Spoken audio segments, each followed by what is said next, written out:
chers amis. Heureux de nous retrouver encore une fois pour une autre leçon et qui va parler encore des autres témoignages sur Jésus. Je suis heureux d'avoir encore avec moi mon ami Jairo et mon ami James. Ce sont des précieux collaborateurs que j'apprécie beaucoup.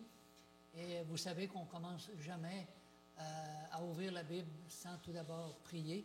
Et j'aimerais demander à Jairo s'il voudrait bien nous introduire dans la prière. D'accord, prions. Notre Père, notre Dieu, nous te remercions encore une fois parce que nous sommes ici assemblés pour discuter la leçon numéro 6. Puisses-tu nous remplir de ton Saint-Esprit et puisses-tu nous aider aussi à comprendre, puis que les personnes qui vont écouter la vidéo aussi puissent comprendre qu'est-ce que tu veux nous donner à travers ta parole. Nous te remercions et nous te prions au nom de ton Fils Jésus. Amen. Amen. Amen. Alors, pour commencer la leçon, j'aimerais qu'on lise dans l'Évangile de Jean quelque chose qui est assez particulier. Dans Jean chapitre 3, Jean chapitre 3, à partir du verset 22. À partir du verset 22. Après cela, Jésus, accompagné de ses disciples, se rendit dans la terre de Judée. Et là, il demeurait avec eux et il baptisait. On parle de Jésus. 23. Mais Jean aussi baptisait à un nom près de Salim, parce qu'il y avait là beaucoup d'eau. Alors, on voit que le baptême des enfants, ça n'existe pas, ça prend beaucoup d'eau. Et il y venait pour être baptisé, car Jean n'avait pas encore été mis en prison. Or, il s'éleva de la part des disciples de Jean une dispute avec un juif touchant la purification. Il vint trouver Jean et lui dit, « Rabbi, celui qui était avec toi au-delà du Jourdain et à qui tu as rendu témoignage, voici, il baptise, mais tous vont à lui. » Et Jean répondit, « Un homme ne peut recevoir que ce qui lui a été donné du ciel. Vous-même m'êtes témoin que j'ai dit, je ne suis pas le Christ, mais j'ai été envoyé devant lui. Celui à qui appartient l'épouse, c'est l'époux. Mais l'ami de l'époux qui se tient là et qui l'entend éprouve une grande joie à cause de la voix de l'époux. Aussi, cette joie qui est la mienne est parfaite. Il faut qu'il croise et que je diminue. » Est-ce que c'est facile à comprendre quand on lit ça à première vue? Non. C'est pas si simple que ça. Je me suis penché là-dessus, j'ai été voir plusieurs commentaires. Ça dit que Jésus se comparait à l'ami qui servait d'intermédiaire.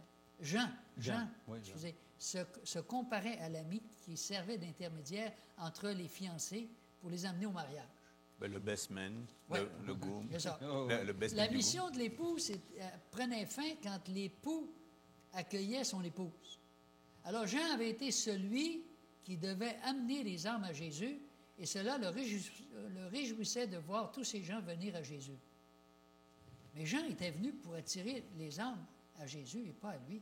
Mais les disciples de Jean, eux autres, n'étaient pas heureux de ça. Ils disaient, écoute, là, tout le monde venait, tu étais populaire, les gens venaient de partout, puis tout ça, les baptêmes, puis là, c'est rendu que ils vont tous à Jésus. Ça ne marche pas, cette histoire-là. Là. Nous, on n'est pas contents, on n'est pas heureux avec ça. Ouais. Alors, il a volé ton business, il baptise.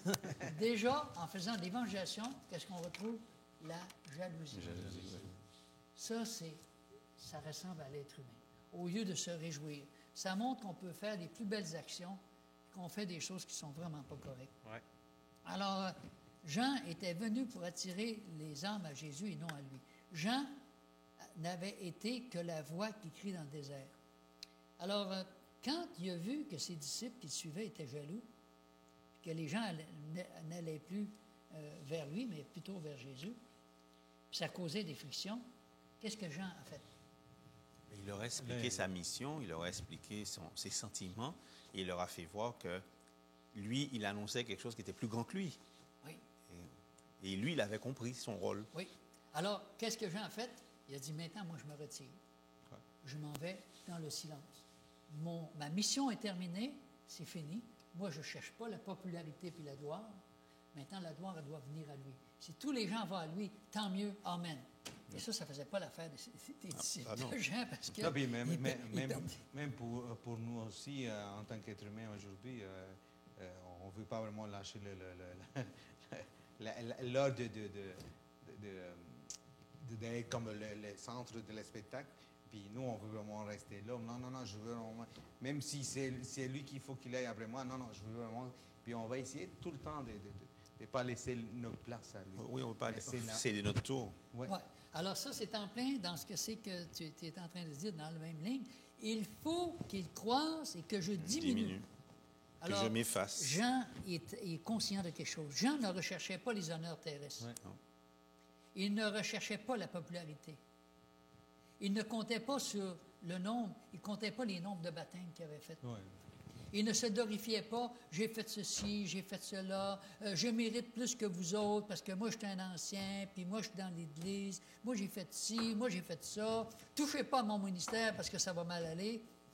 Jean ne manifestait aucun orgueil. Et qu'est-ce qui déclenche les disputes? C'est l'orgueil. Tu n'es pas assez reconnu. On ne me reconnaît pas mon ministère. Ça fait des années que je travaille, puis je fais ci, puis je fais ça. Alors, le diable, il en profite là-dedans, puis il sème la zizanie. Dans toutes les églises que je suis allé, j'ai vu ce genre de situation. Touche pas à certaines personnes, parce que tu vas voir, autant ils paraissaient gentils, puis aimables, puis chrétiennes, autant ils peuvent te détester, puis ils ne veulent même plus te voir la face, parce que ça ne convient pas à eux. Alors, c'est l'orgueil qui déclenche les disputes. On n'accepte pas de s'effacer et de se faire reprendre. On n'accepte pas d'être vidé de ce moi.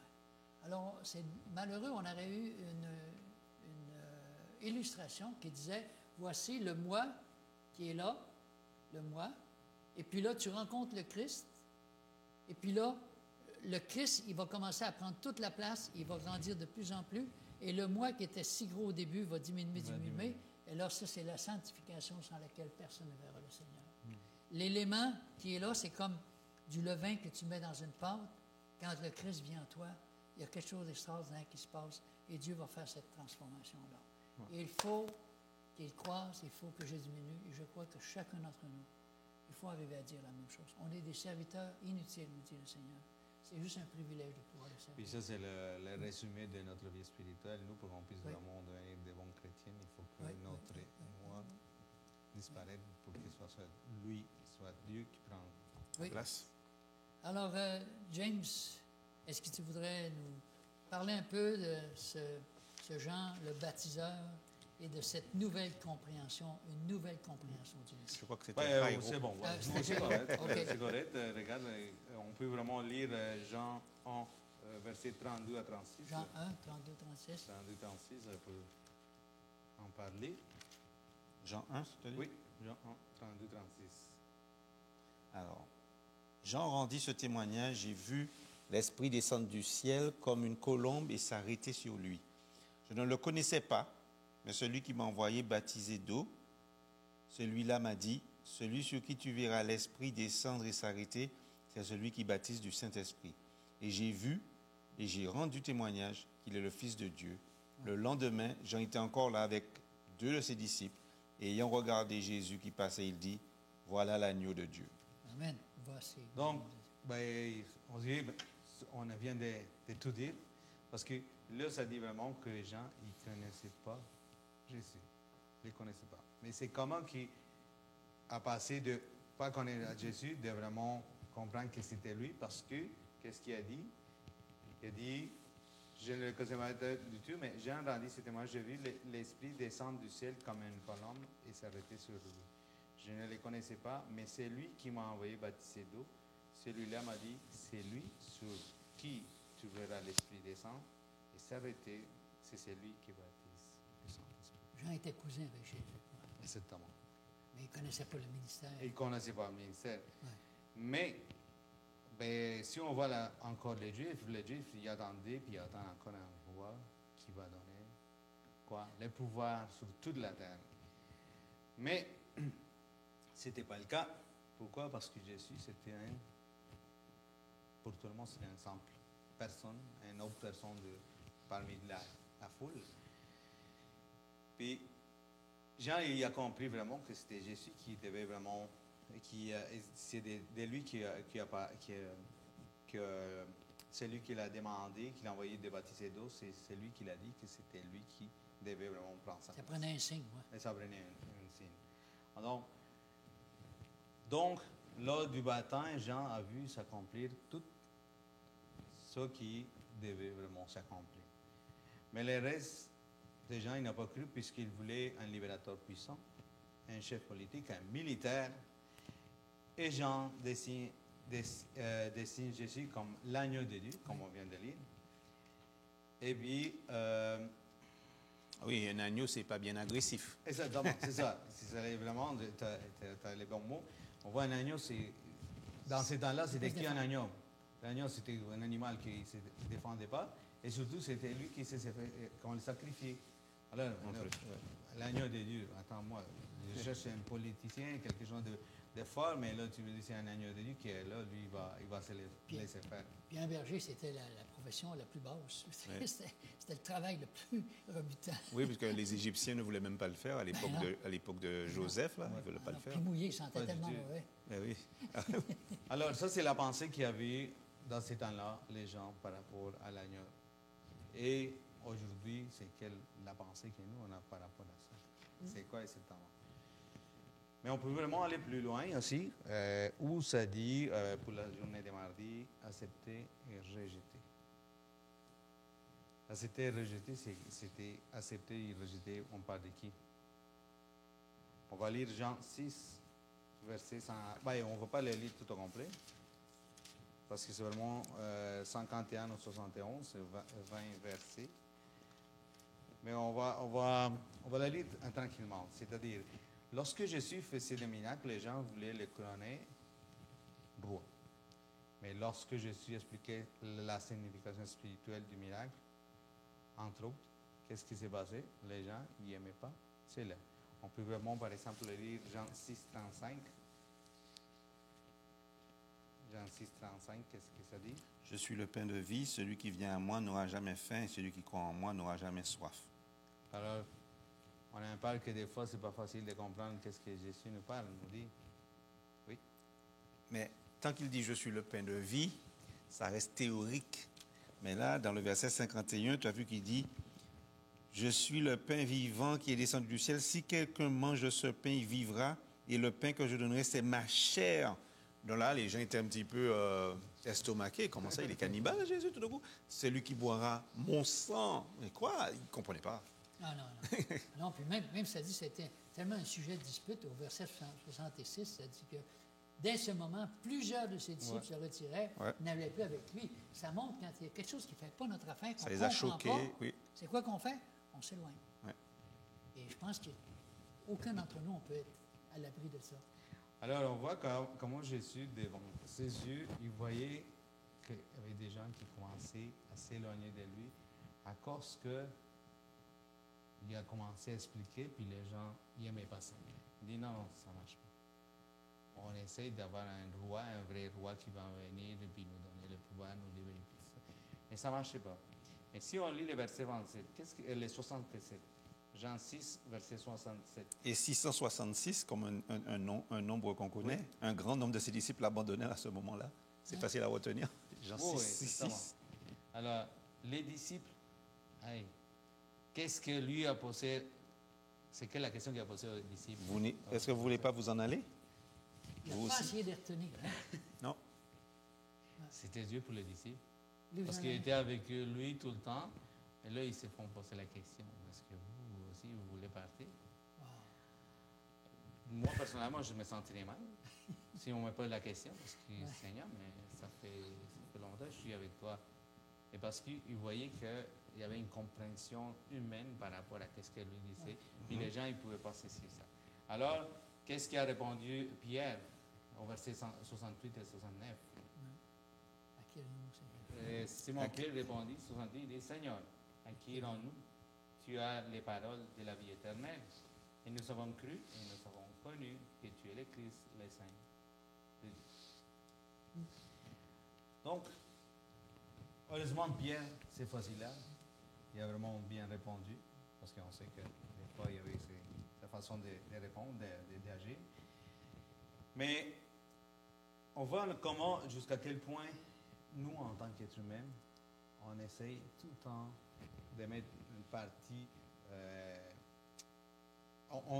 pour croire, on met nos parties humaines que ça nous amène à douter Douter. de qu'est-ce que Dieu vraiment veut de nous, qu'est-ce que Dieu vraiment nous parle.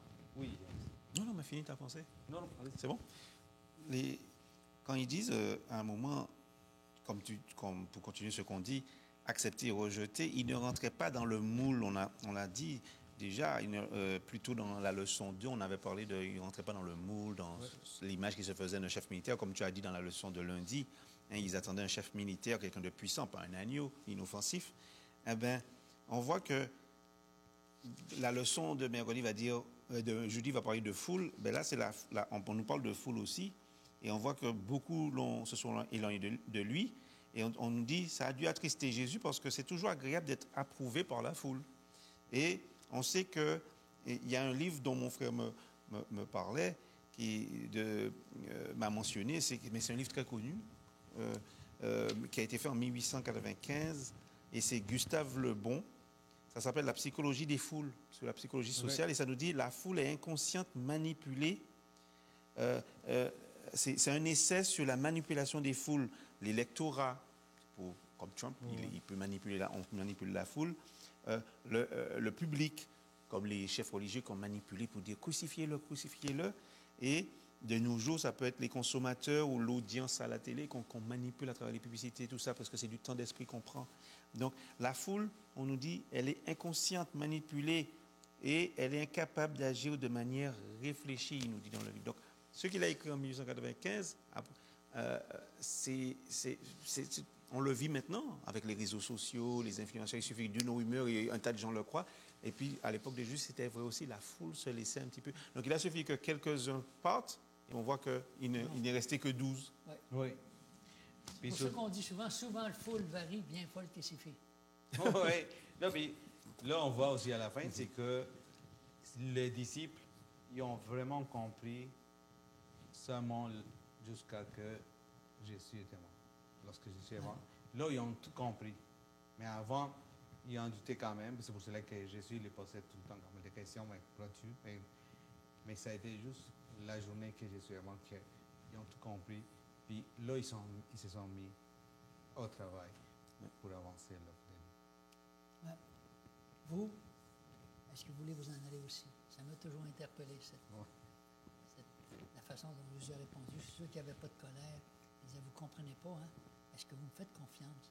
Je vais vous expliquer un peu plus loin c'est quoi ça veut dire. Il dit, oui, mais écoute, nous autres, on est végétariens, on ne peut pas manger de la viande, voyons. Écoute, il dit, manger ta chair. C'est quoi cette histoire-là? Nous autres, ça nous intéresse. On n'est pas cannibales. Ils ont pris ça d'une façon littérale. Ouais. Alors que dans le fond, l'homme ne vivra pas de pain seulement, mais de toute parole sort de la bouche de Dieu. Hein. C'est incroyable comment on peut C'est pour cela que tout le temps, lorsqu'on s'approche de Dieu, il faut prier puis demander l'aide du Saint-Esprit pour comprendre ça. Parce que si c'est toujours selon nos pensées, en tant qu'être humain, on est limité. On a besoin aussi, je pense, de se confronter les uns les autres, d'étudier les uns les autres, d'échanger les uns des autres. Alors, ce n'est pas juste la pensée d'une personne, mais on s'enrichit mutuellement au travers de tout ça aussi. Oui, ça c'est sûr. Oui. Alors, je laisse la parole à James. Bon, alors, James, tu avais le témoignage du Père et le témoignage de la foule. Alors, on part du Père à la foule. Donc là, le témoignage du Père, le leçon de mercredi. Donc l'évangile de Jean commence par l'évocation de la parole. Jésus, logos, comme le mot logo, là, le dialogue, tous les mots en log, là, ça veut dire la parole. Donc on nous dit l'évocation de la parole étant avec Dieu, c'est-à-dire avec Dieu le Père. Donc on nous dit au début, au commencement, dans Jean 1, on peut le lire, hein, de toute façon. C'est important, oui. Très important. Ça commence vraiment. Au commencement était la parole, et la parole était avec Dieu, et la parole était Dieu. Elle était au commencement avec Dieu. Toutes choses ont été faites par elle, et rien de ce qui a été fait n'a été fait sans elle. Et elle était la vie, et la vie était la lumière des hommes. La lumière, lui, dans les ténèbres, et les ténèbres ne l'ont point reçue. Ça nous montre vraiment Jésus. La lumière, les hommes. Donc on nous montre que Jésus était là depuis le début. Avec le Père. C'est lui qui a créé le monde, parce qu'avec la parole. Et on nous montre que il était toujours avec le Père. Donc, le témoignage du Père, le Père maintenant rend témoignage de son Fils. Donc, quand la parole est devenue chair, l'Esprit a témoigné de Jésus en venant se poser sur lui lors de son baptême. Jean 1, verset 32 à 34. Oui. Mais le Père témoigne également de Jésus lors de son ministère terrestre.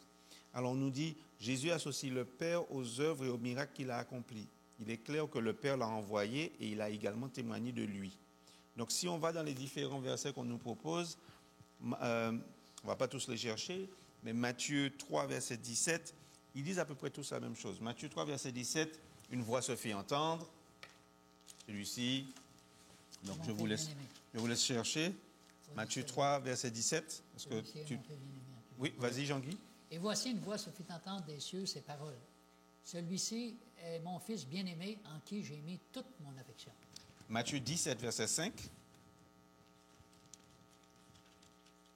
17, 5. Après, il y aura Marc 1, verset 11. Comme il parlait encore, une nuée lumineuse les couvrit, et voici une voix fit entendre de la nuée ces paroles. Celui-ci est mon fils bien-aimé, en qui j'ai mis toute mon affection. Écoutez-le. Et là, le premier verset, c'était lors de son baptême. Là, la nuée, c'était lors de la transfiguration. Ils étaient sur la montagne. Pierre parlait comme d'habitude, il était très... il parlait beaucoup. Et puis, tout d'un coup, il y a une nuée, et puis là, ils ont entendu la voix. Celui-ci est mon fils bien-aimé. On a Marc 1, verset 11. Une voix se fit entendre des cieux, ces paroles, tu es mon fils bien-aimé, en toi j'ai mis toute mon affection. Et là, c'est quand il sortait de l'eau après le baptême. Et puis, on a Luc 3, verset 22. Luc 3, verset 22. Luc 3, 22, ça dit « Et le Saint-Esprit descendit sur lui sous une forme corporelle comme une colombe. Et une voix fit entendre du ciel ces paroles. Tu es mon fils bien-aimé et en toi j'ai mis toute mon affection. » Et si on va dans 2 Pierre 1, verset 17 à 18, 2 Pierre 1, verset 17 à 18, ça dit car il a reçu de Dieu le Père honneur et gloire quand la gloire magnifique lui fit entendre une voix qui disait « Celui-ci est mon fils bien-aimé en qui j'ai mis toute mon affection. » Et nous avons entendu cette voix venant du ciel lorsque nous étions avec lui sur la Sainte Montagne. Donc Pierre revient sur l'événement qui s'est passé lors de la transfiguration. Donc on nous montre que lors du baptême, Jésus, le Père et l'Esprit se sont joints au Fils. Parce que pourquoi? Jésus est dans l'eau, mais il est Jésus. Le Saint-Esprit descend comme une colombe. On nous dit la forme corporelle. Donc, vous voyez, chaque évangile le met d'une autre façon, mais c'est toujours sous la forme d'une colombe. Et là, le Père fait entendre sa voix. C'est celui-ci, mon fils. Donc, les trois sont réunis lors du début du ministère terrestre de Jésus. Donc, c'était un témoignage pour dire, il nous représente, c'est lui. Et c'est pourquoi Jean-Baptiste a pu dire, comme on a dit tout à l'heure, oui, c'est bien lui le Messie. Que Jean-Baptiste savait déjà que le Messie serait celui sur qui se poserait les colombe, pour le Saint-Esprit. Donc, mais on nous dit que même s'il y avait beaucoup de gens lors du baptême de Jésus, tous n'ont pas entendu cette voix-là. C'est pourquoi à un moment Jésus dit, vous n'avez pas entendu. Tout le monde n'a pas entendu clairement. On va voir plus tard, mais ils n'ont pas tous entendu clairement. Les choses... Donc, les chefs religieux étaient incapables d'arrêter Jésus, comme on a vu tout à l'heure. Ils voulaient plus que jamais sa mort. Par contre, les foules étaient enthousiastes à son sujet. De plus en plus de gens le suivaient. Après avoir entendu le témoignage de ceux qu'il avait vus ressusciter Lazare, on revient à Lazare. Donc, après avoir ressuscité Lazare, c'était la leçon 2 qu'on avait faite d'ailleurs. Donc, même des Grecs présents qui étaient là pour la fête, qui étaient là à ce moment, voulaient voir Jésus. D'accord? La foule, on nous dit dans Jean 12, verset 17 à 18, Jean 12, verset 17 à 18, c'est tout...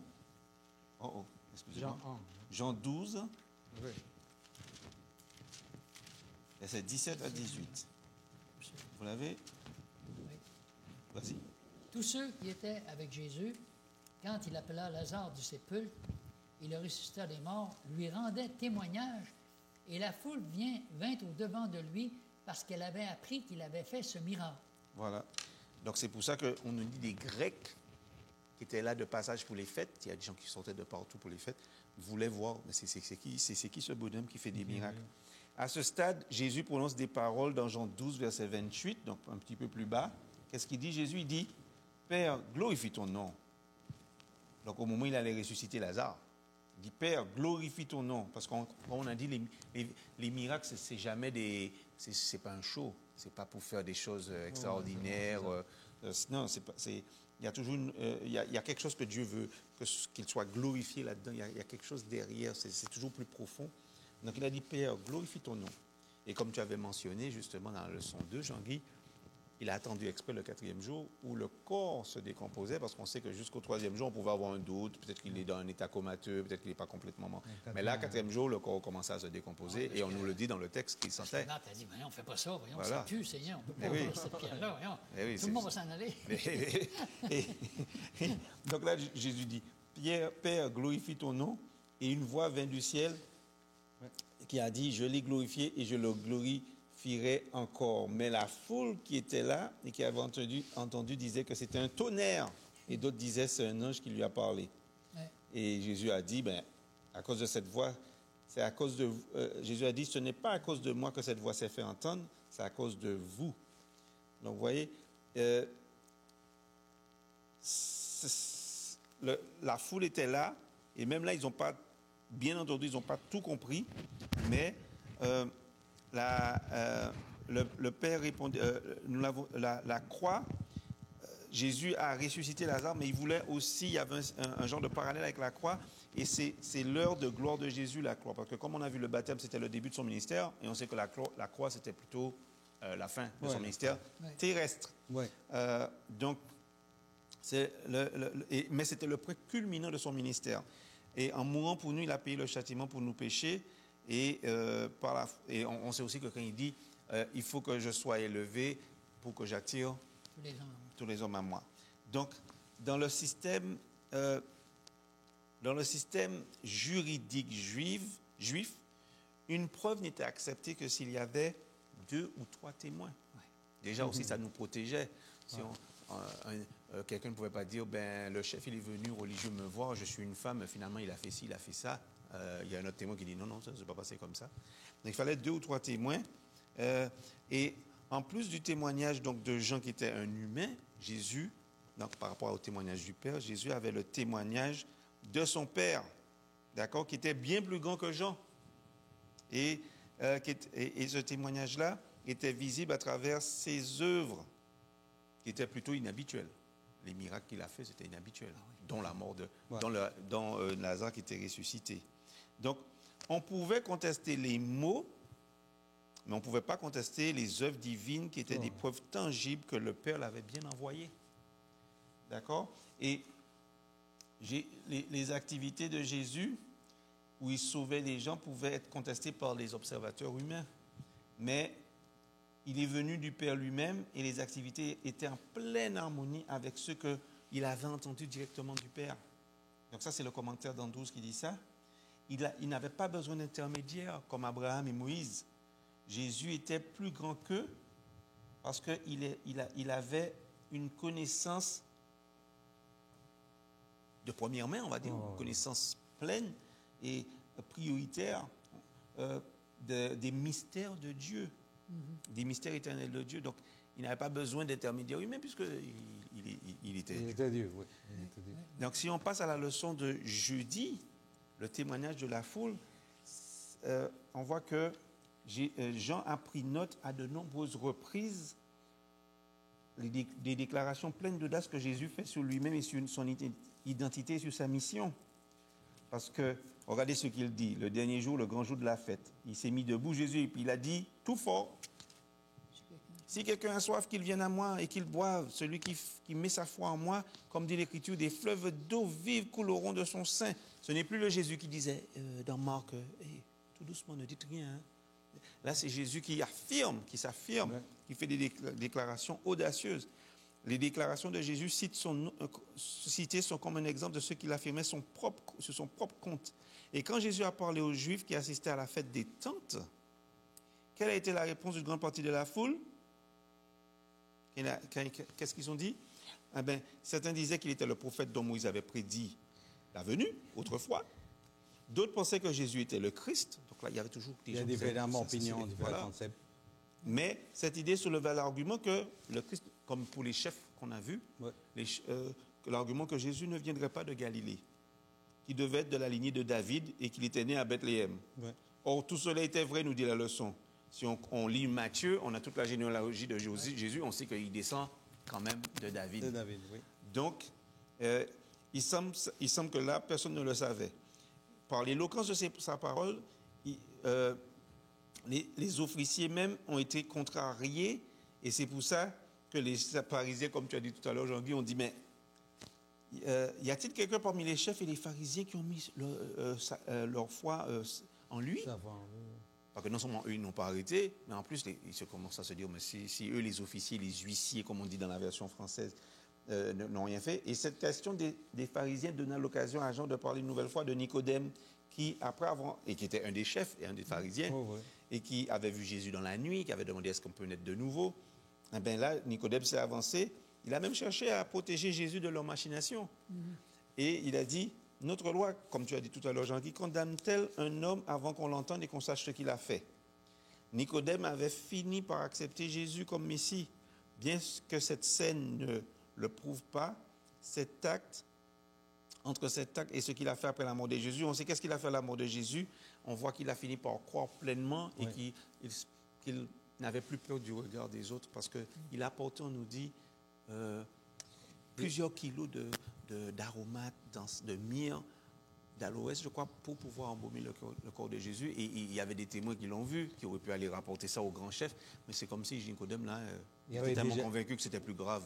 Puis il y avait déjà la paix du Oui. monde, il était convaincu. Il était convaincu. C'est tout.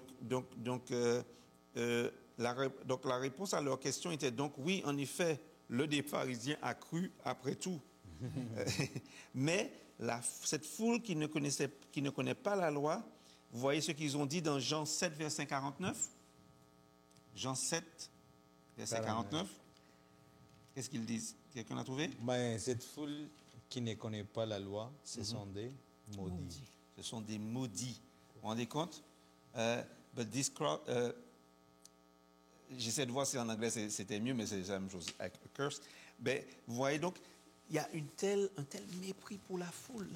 Tout à l'heure, ils ont méprisé quoi? On disait, quand on avait fait la leçon numéro 2, on disait qu'ils ont méprisé l'aveugle en disant, qui es-tu toi? Qu'est-ce que tu connais? Après, ils méprisent Jésus, mais il vient de Galilée. Qu'est-ce que de beau? Même les disciples avaient dit, mais qu'est-ce que de beau qui peut sortir de là? De Nazareth, un petit endroit comme Nazareth. Eh bien là, eux, les chefs, ils méprisaient le peuple, carrément la foule. C'est pourquoi ils pensaient la manipuler comme ils le voulaient. Et ce n'était pas nouveau que les pharisiens méprisaient beaucoup de gens parce qu'ils se sentaient tellement hauts, tellement saints, que c'est pourquoi Jésus a fait la parabole dans Luc 18, verset 9, du pharisien et du publicain. Quand le pharisien dit « Merci Seigneur que je ne sois pas comme... je fais si, que je ne suis pas comme lui, là, le publicain. » Donc, ils avaient un tel mépris. Et c'est pour ça que... et on nous dit, j'ai lu un commentaire, que quand ils disent que Jésus ne pouvait pas sortir de Galilée, c'est faux. Qu'il ne pouvait pas sortir de prophète de Galilée, c'est faux, parce que Jonas venait de Galilée. La ville dont il venait était à Galilée. Donc même là, eux-mêmes ne connaissaient pas leur propre histoire. Que Jonas venait de Galilée, c'était un prophète. On peut croire n'importe quel mensonge si on ne va pas vérifier. Oui. C'est sûr. Et on oublie vite aussi. Les gens ont le droit de C'est dire d'avance, n'importe c'est quoi. Mais le ministère de Jésus, c'est un ministère Qui nous transcende. étonne parfois parce que ce n'est pas un langage auquel on est habitué. Non. Quand Jésus parlait, la Samaritaine, elle vient au puits, puis Jésus dit « Donne-moi de l'eau. » Ben, elle dit c'est pas ça que les Juifs, les Samaritains, on ne se parle pas, là. Pourquoi tu me demandes ça? Ben, il dit, si tu connaîtrais l'eau que je te donnerais, tu n'aurais plus jamais soif. Ben, c'est voyons. Moi, cette eau-là, moi, j'en ai besoin. Je n'ai plus besoin de venir ici. Tu sais, on voit, c'est comme si Jésus avait un double langage. Trop nous imagé. porter vers quelque chose d'humain, de matériel, à quelque chose De spirituel, qui vient chercher nos neurones, qui nous aide à réfléchir pour dire, voyons, qu'est-ce que c'est qu'il est en train de dire là? Jésus ne parlait pas pour rien, mais la façon qu'il avait de s'exprimer, bien souvent, était pour certains une occasion de chute. Regardez ce que c'est qu'il a dit. Ça n'a pas de sens. C'était mystérieux. C'était très mystérieux. Alors, c'est pour ça qu'on a vraiment besoin d'une révélation du Christ. On a besoin Amen, ouais. à chaque C'est jour. sûr et On ne certain. peut jamais ouvrir la parole de Dieu Sans prier. sans prier avant, puis sans penser qu'on est capable de tout comprendre ça, Ah non, on et peut surtout pas. de le mettre en pratique. Parce que si l'ennemi a réussi à tromper tous ces chefs religieux-là, qui étaient tellement spirituels, puis qui voulaient tellement servir Dieu, puis ils se sont opposés à Jésus, mais d'une façon tellement cruelle, qu'on dit, mais comment des êtres humains qui se disent spirituels, qui ont lu la Torah, peuvent-ils avoir une telle haine contre lui qui n'a fait que du bien? Parce qu'ils ne pensent pas comme nous. Et je pense que nous aussi, des fois, on doit faire attention parce que des gens ne pensent pas comme nous. Oui. Ils disent, ben, je te parle plus. Ou, Certainement. je ne veux plus rien savoir de toi. On doit avoir un respect mutuel. Et des fois, on a l'impression de connaître les évangiles. On dit, ah, beaucoup des histoires se ressemblent, se répètent.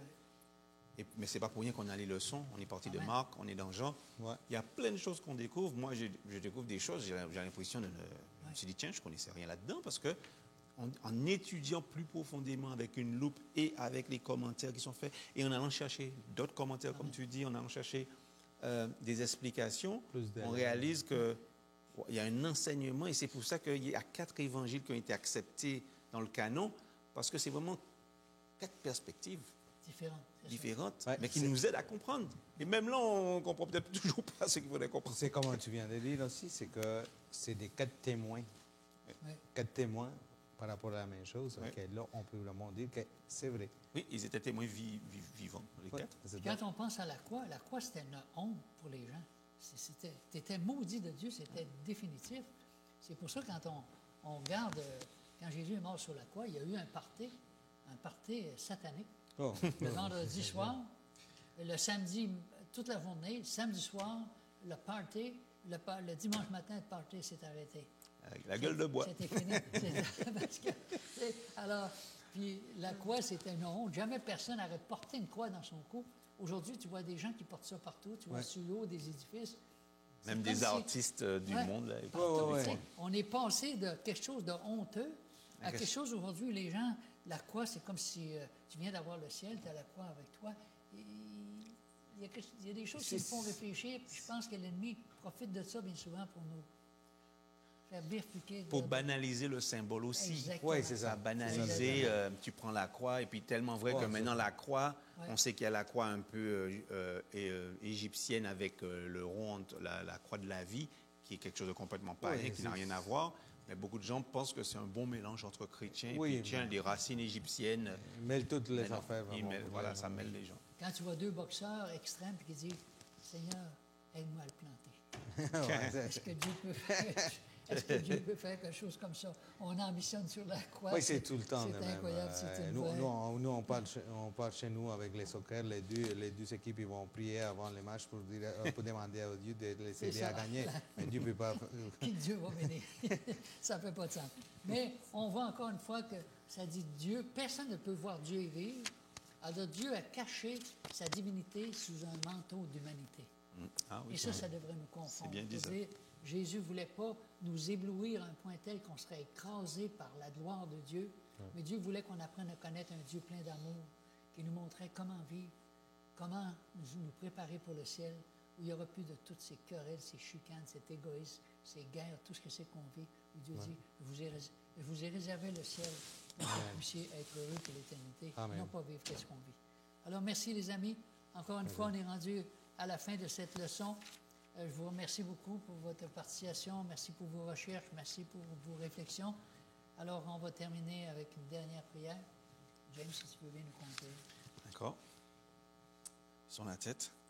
Merci Seigneur pour cette leçon importante que tu nous as permis de discuter, de débattre. Merci pour les choses qu'on pensait connaître sur l'évangile de Jean, mais tu nous permets de faire des relations avec d'autres évangiles, tu nous permets de mieux comprendre cette perspective et tu nous permets de mieux comprendre la divinité de Jésus. Et tu nous permets de comprendre aussi son ministère et toutes les leçons qu'il y a dans Jean.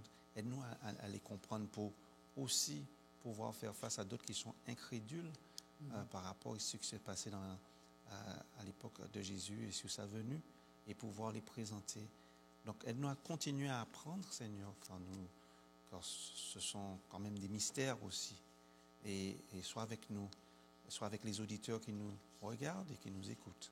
T'en prions dans ton Fils Jésus pour ta gloire. Amen. Amen. Amen. Amen. Alors bonjour mes amis, j'espère que vous avez été bénis. Alors ça nous rappelle encore une fois que les leçons que nous apprenons nous aident à mieux comprendre qui était le Christ et à faire face aussi peut-être à l'opposition que nous avons souvent quand nous parlons avec les autres, mais le faire d'une bonne façon, dans la douceur et en priant surtout que Dieu puisse toucher les cœurs de chacun. Alors au revoir, à la prochaine, que Dieu vous bénisse.